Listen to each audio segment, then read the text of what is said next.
Students, ये next topic है the importance of species diversity to the ecosystem. Means किसी भी इकोसिस्टम में स्पीसीज की जो डाइवर्सिटी है, क्या वो इम्पोर्टेंट होती है? क्या उसकी कोई इम्पोर्टेंस है डाइवर्सिटी? वैसे तो एक बात कही जाती है कि most diverse ecosystem is more stable ecosystem। जैसा कि यहां देख रहे हो लिखा है, for many decades ecologist believed, है ना, ऐसा विश्वास करते हैं कि किसी इकोसिस्टम की कम्युनिटी में ज्यादा स्पीसीज अगर होंगी, मींस मोर डाइवर्सिटी अगर होगी, तो फिर वो स्टेबल होगा, वो कम्युनिटी स्टेबल होगी, वो ecosystem stable. If less species, then this is less stable ecosystem.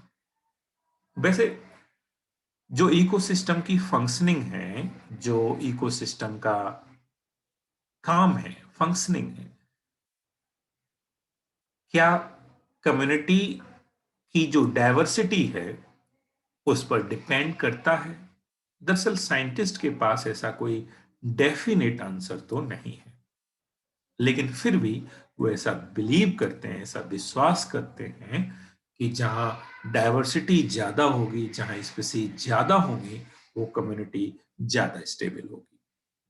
आखिर स्टेबल कम्युनिटी होती क्या है, उसके क्या करेक्टर्स हैं, क्या एट्रीब्यूट्स हैं, इसको भी हमें समझना चाहिए कि what is the stable community, what is more stable community. तो ये तीन पॉइंट्स हैं जिनसे हम समझते हैं कि this is more stable community, this is stable community.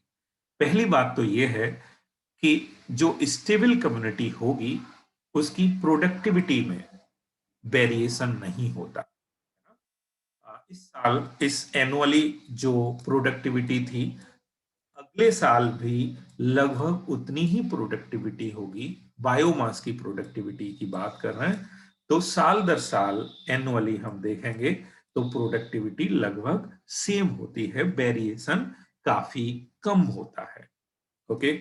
और अगर वो स्टेबल कम्युनिटी नहीं है तो फिर पता चला कभी बायोमास कम बनेगा, कभी बायोमास ज्यादा बनेगा, तो प्रोडक्टिविटी में बहुत ज्यादा वेरिएशन होता है। तो if there is more variation in productivity year to year, then we call this is less stable community. दूसरा पॉइंट कहता है कि इसमें रेजिस्टेंस बहुत ज्यादा होती है। रेजिलियंट, रेजिस्टेंस किसके प्रति, किसके अगेंस्ट? डिस्टरबेंस।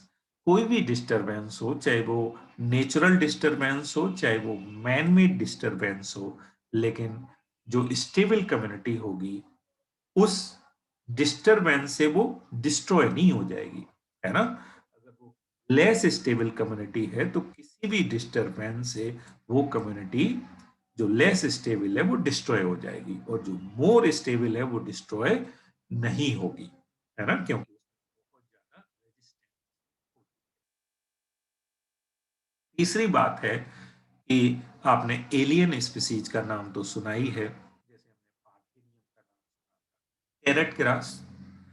तो जो एलियन स्पीसीज है, बाहर की स्पीसीज, कहीं वो इन्वेड करती हैं, है ना, वो बाहर की स्पीसीज है और इस कम्युनिटी में आ गई, इस इकोसिस्टम में आ गई, तो अगर वो जो एलियन स्पीसीज है फ्लरिश कर जाए उस इकोसिस्टम में, तब तो समझ लो वो इकोसिस्टम लेस स्टेबल है।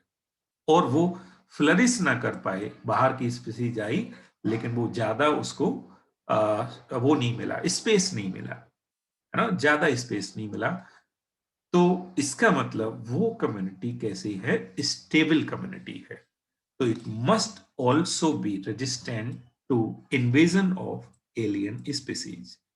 तो जो स्टेबल कम्युनिटी होगी वो आसानी से इन्वेजन नहीं होने देगी। एलियन स्पीसीज का इन्वेजन, इन्वेजन का मतलब आप समझते ही हो, आक्रमण। एलियन स्पीसीज मीन्स बाहर की स्पीसीज।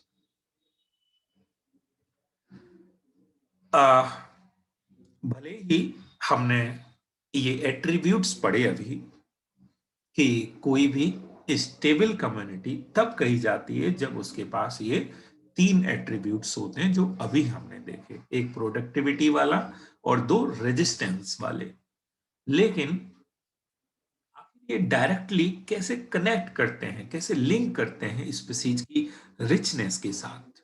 कम्युनिटी में जो स्पीसीज की जो रिचनेस होती है, कम्युनिटी में जो डाइवर्सिटी होती है, उस डाइवर्सिटी से वो एट्रीब्यूट्स कैसे कनेक्ट, ये हम आ, नहीं समझते, डायरेक्टली नहीं समझते। अच्छा, इकोलॉजी कोई फिजियोलॉजी तो है नहीं। हमने हार्ट की मैकेनिज्म देख ली और हम समझ गए कि हाँ, हमें हार्ट जब ये इसमें सिस्टोल होता है तो ब्लड को पंप, तो वो तो हम डायरेक्टली समझते हैं कि ये सिस्टोल है, इसकी वजह से ब्लड पंप होगा। लेकिन ये इकोलॉजी है, ये पूरी इकोसिस्टम की स्टडी है, पूरे इन्वायरमेंट की स्टडी है। तो यहाँ हम डायरेक्ट रिलेशनशिप समझना इतना आसान नहीं होता। लेकिन फिर भी जो डेविड टिलमैन है, इन्होंने कुछ एक्सपेरिमेंट किए आउटडोर प्लॉट्स, है ना, आउटडोर प्लॉट्स में कुछ एक्सपेरिमेंट किए इकोसिस्टम को लेके, और उनसे कुछ महत्वपूर्ण आंसर निकल के आए। और वो क्या है? वही कि मोर species showed less year to year variation in total biomass. अगर किसी प्लॉट में ज्यादा स्पीसीज हैं तो वहां ईयर टू ईयर जो बायोमास, जो प्रोडक्टिविटी है, बायोमास का प्रोडक्शन, उसमें कम वेरिएशन होगा। तो वही बात जो हमने अभी देखी थी कि लेस वेरिएशन होगा प्रोडक्टिविटी में। तो इन्होंने जो एक्सपेरिमेंट किए उसमें भी ये साबित हुआ कि हाँ, ऐसी सही बात है। और इन्होंने ये भी देखा कि अगर डाइवर्सिटी ज्यादा होगी, बायोडाइवर्सिटी ज्यादा होगी, तो उस इकोसिस्टम की प्रोडक्टिविटी भी ज्यादा होगी। ठीक है, उस कम्युनिटी की या उस इकोसिस्टम की प्रोडक्टिविटी भी ज्यादा होगी। तो ये डेविड टिलमैन के आउटकम्स हैं जो उनके एक्सपेरिमेंट से हमें मिले।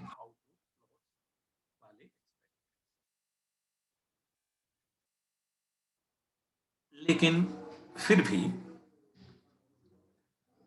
We may not understand completely, हम पूरी तरह से तो नहीं समझते, पूरी तरह से तो नहीं समझते, लेकिन फिर भी हम इतना तो जानते ही हैं कि रियलाइज कर सकें कि अगर बायोडायवर्सिटी ज्यादा होगी तो वो इकोसिस्टम की हेल्थ के लिए भी अच्छी है, और ह्यूमन रेस अर्थ प्लेनेट पर सरवाइव करती रहे, इसके लिए भी वो जरूरी है।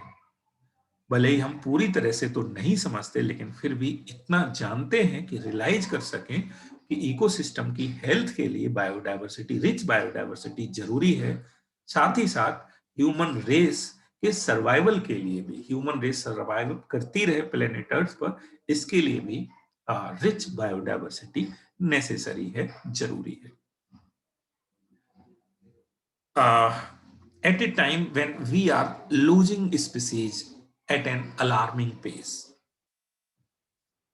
हम जानते हैं कि अभी जो स्पीसीज हैं वो बड़ी तेजी से एक्सटिंक्ट हो रही हैं, लॉस हो रही हैं।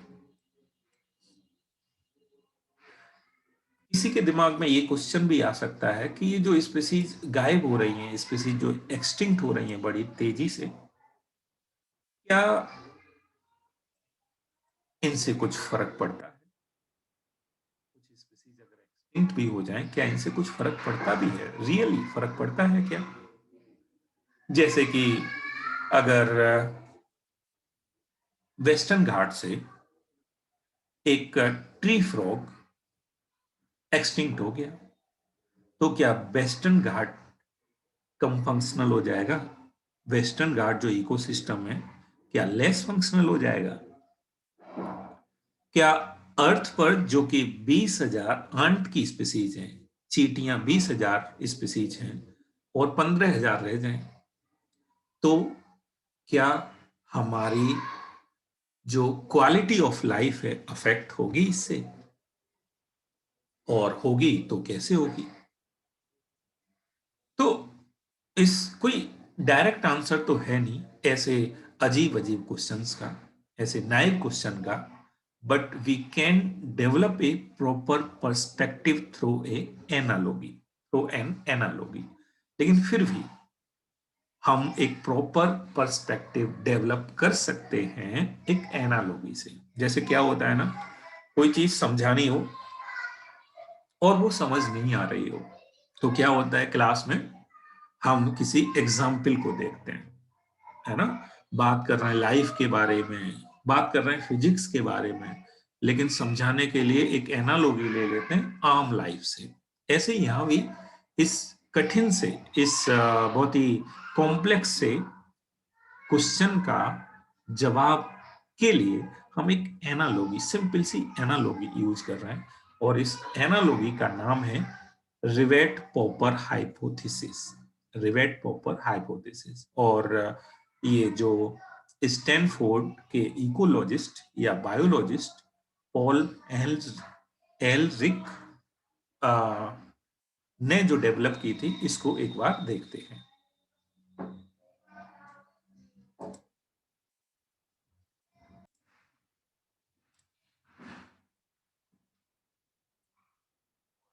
I teach biology at Stanford, which is a little north of here, but one of the great.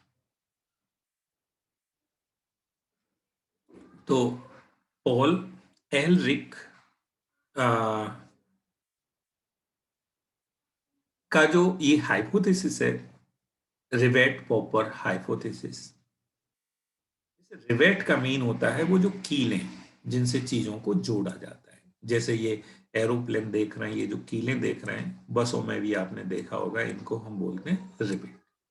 और यहाँ पॉपर का मीन है बीस, पॉप्ड आउट, सुना होगा ना, पॉपिंग, निकालना, किसी चीज को निकालना, तो हम पॉपिंग बोलते हैं, है ना? Pop out, pops out. तो ये बेसिकली इन्होंने एक एनालॉजी यूज की है समझने के लिए। तो एक जो कील है, जो रिवेट है, इन्होंने एक स्पीसीज को मान लिया, ठीक है? और जो ये एरोप्लेन है, ये फ्लाइट है, उसको इन्होंने इकोसिस्टम मान लिया। हम यही तो कहते हैं कि इकोसिस्टम में से अगर स्पीसीज एक्सटिंक्ट होती रहेंगी, तो क्या इकोसिस्टम पर कोई फर्क पड़ेगा उसकी फंक्शनिंग पर? तो कह रहे हैं कि जो भी यात्री बैठे हैं उसमें, और जो भी जाएगा, एक रिवेट को निकाल के ले जाएगा, एक कील को निकाल के ले जाएगा। तो हो सकता है शुरू में एक दो कील से कोई फर्क ना पड़े, या काफी कील निकल जाए तब तक कोई फर्क ना पड़े, और जो फ्लाइट है वो अपना काम पूरी तरीके से करते रहे, अच्छे से करते रहे, उड़ती रहे वो प्रॉपर, बिना किसी डिस्टरबेंस के।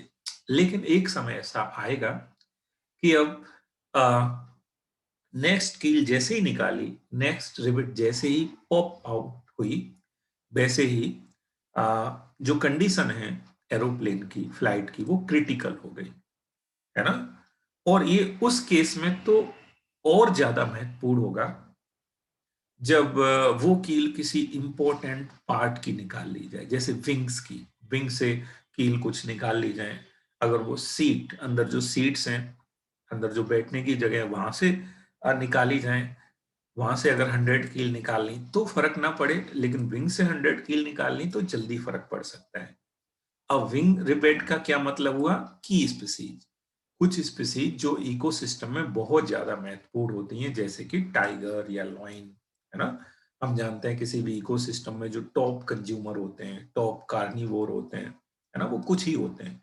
तो कुछ ही हैं, मीन्स उस इकोसिस्टम को स्टेबल करने के लिए उस फूड चेन में वो जो एक दो या कुछ नंबर उनका कम होता है, हमने नंबर का पिरामिड देखा है। तो फिर अगर ये एक्सटिंक्ट हो जाती हैं स्पीसीज जो कि टॉप कंज्यूमर हैं, टॉप कार्निवोर हैं, इनको हम की स्पीसीज बोलते हैं क्योंकि ये इकोसिस्टम पर बहुत महत्वपूर्ण रोल प्ले करती हैं इकोसिस्टम में। तो ये अगर गायब हो जाएंगी, ये एक्सटिंक्ट हो जाएंगी, तो फिर बहुत ज्यादा फर्क पड़ने वाला है, वो सिचुएशन डेंजरस हो जाएगी, जो इकोसिस्टम में वाकई अनस्टेबल हो जाएगा। तो ये है पॉल एलरिक का रिवेट कॉपर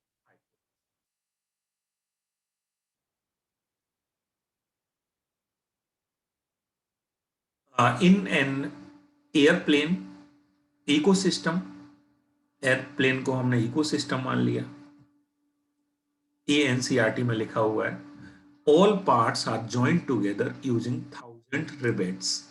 तो रिवेट्स को हमने स्पीसीज मान लिया। If every passenger travelling in it starts popping a rivet to take home, जो भी ट्रेवल करने आते हैं इसमें अपने घर ले जाते हैं एक रिवेट को। एक रिवेट को मतलब एक स्पीसीज हो गई एक्सटिंक्ट, जैसे जैसे लोग जाएंगे स्पीसीज एक्सटिंक्ट होती जा रही हैं। It may not affect flight safety initially, शुरू में हो सकता है फ्लाइट की जो सेफ्टी है उस पर कोई फर्क ना पड़े। अब हम इकोसिस्टम को देखें तो इकोसिस्टम के फंक्शन पर, इकोसिस्टम की जो प्रॉपर फंक्शनिंग है उस पर कोई फर्क ना पड़े। But as more and more rivets are removed, the plane becomes dangerously weak. जैसे जैसे हम निकालते जाएंगे ज्यादा से ज्यादा रिवेट, वैसे वीक होता जाएगा over a period of time. Furthermore which rivet is removed may also be critical। बाद में होगा कि कोई रिवेट बहुत ही, उसकी वजह से बहुत ही क्रिटिकल कंडीशन आ जाए। Loss of rivet on wings, अब विंग्स की रिवेट्स को हमने क्या माना है, वो की स्पीसीज है जो किसी इकोसिस्टम के फंक्शंस में एक मेजर रोल प्ले करती हैं। Is obviously a more serious threat to flight safety than loss of few species on the seats or window inside the plane। तो अगर की स्पीसीज गायब होती है उससे ज्यादा थ्रेट होगा बजाय इसके कि जो दूसरी स्पीसीज हैं, जो नॉर्मल स्पीसीज हैं, वो गायब हो जाएं तो शायद इतना फर्क ना पड़े, लेकिन की स्पीसीज एक्सटिंक्ट होंगी तो उनसे ज्यादा फर्क पड़ने वाला है।